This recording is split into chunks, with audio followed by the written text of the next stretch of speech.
ഇന്ന് നമുക്ക് വളരെ ടേസ്റ്റി ആയിട്ടുള്ളൊരു മീൻ മുട്ട റോസ്റ്റ് ഉണ്ടാക്കാം.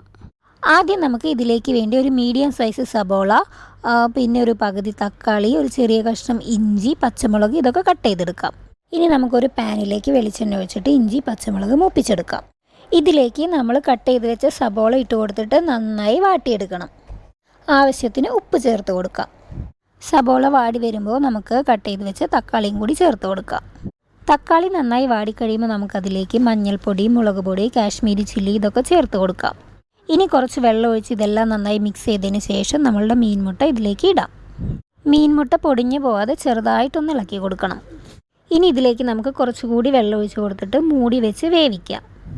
എന്നിട്ട് വെള്ളമൊക്കെ വറ്റിക്കഴിഞ്ഞ് മീൻമുട്ട വെന്ത് കഴിയുമ്പോൾ കുറച്ച് വെളിച്ചെണ്ണ അതിലേക്ക് ഒഴിച്ചു കൊടുക്കാം. ഇത്രയും ആയി കഴിഞ്ഞാൽ നമ്മളുടെ ടേസ്റ്റി ആയിട്ടുള്ള മീൻമുട്ട റോസ്റ്റ് റെഡിയായി. അപ്പോൾ വീഡിയോ ഇഷ്ടപ്പെട്ട് കഴിഞ്ഞാൽ എല്ലാവരും ഒന്ന് ലൈക്ക് ചെയ്യുക. പിന്നെ ഇതുപോലെയുള്ള കൂടുതൽ വീഡിയോസിനായിട്ട് ചാനൽ ഒന്ന് സബ്സ്ക്രൈബ് ചെയ്യുക.